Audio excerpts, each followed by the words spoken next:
अरे तोह के का मालूम बा दर्द में बानी हो, ऐसन रोग तू धरा दिलु रानी हो।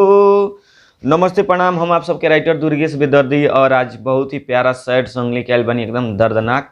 आप सबके बतावे चाहतनी कि चंदन चांद एगो गाना गौले रहन, बहुत सुंदर। तो के का मालूम बा दर्द में बानी हो, ऐसन रोग हमके धरा दिलु रानी हो। लेकिन ये धुन हवे हिंदी, ओ साहिबा मिलेंगे तुमसे तो बताएंगे कि कितना प्यार है हम तुमसे, यह धुन हवे। और चंदन चांद गौले लन भोजपुरी में, तो यही धुन पर हम लिख आयल बनी आप सब खातिर गाना लिखले बनी। तो मुखड़ा सुनावे जा रहल बनी, तो सुनी कैसे बा। ए जाबे वफा जाबे वफा जाबे वफा जाबे वफा, अनिमन न कैलू हमारा साथे हो, खाई के क्रिया तू तमाथे हो। निमन न कैलू हमारा साथे हो, खाई के क्रिया तू तमाथे हो। जाबे वफा जाबे वफा जाबे वफा जाबे वफा।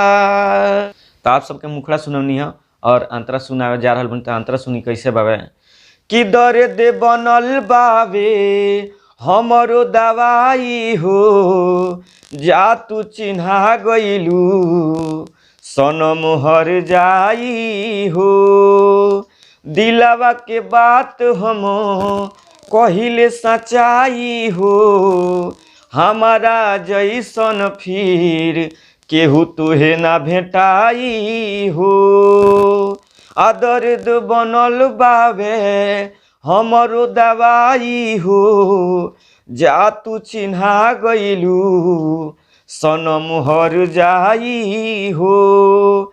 दिलवा के बात हम कहिले सच्चाई हो, हमारा जैसन फिर तोहे केहू ना भेटाई हो। जाबे वफा जाबे वफा जाबे वफा जाबे वफा। तो आप सबके सुनौनी है जौन धुन रहा उस साहिबा मिलेंगे तुमसे तो बताएंगे कितना प्यार है हमें तुमसे। एगो ई धुन रहा और एगो रहा चंदन चांद जौन गौले रहन कि तोहके का मालूम बा दर्द में बानी हो, ऐसन रोग धरा दिलु रानी हो। मतलब दूगो धुन से एगो गाना हम तैयार कैले बनी, आप सबके सुनौनी है। और मुखड़ा और अंतरा तो आप सबके बतावे चाहतनी कि लास्ट अंतरा जौन रहेला ओकरा खातिर आप सब हमारा नंबर पर कॉल कर सकतनी और हम लास्ट अंतरा व्हाट्सअप के माध्यम से लिख के भेज सकतनी आप सब खातिर। तो हमारा नंबर बा 99 345 29 9 12, यानी 99 34 52 99 12 हमारा नंबर बा।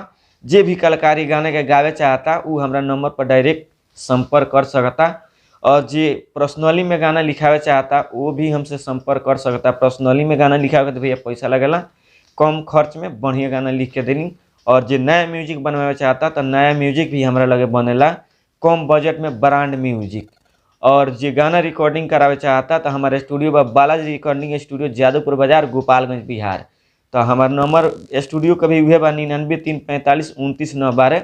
मैंने इन नंबर पर कौनो भी बात हुई तो हमसे आप सब संपर्क कर सकतनी। इस चैनल के सब्सक्राइब करी, लाइक करी, कमेंट करी और दबा के शेयर करी। नमस्ते प्रणाम, हर हर महादेव जी।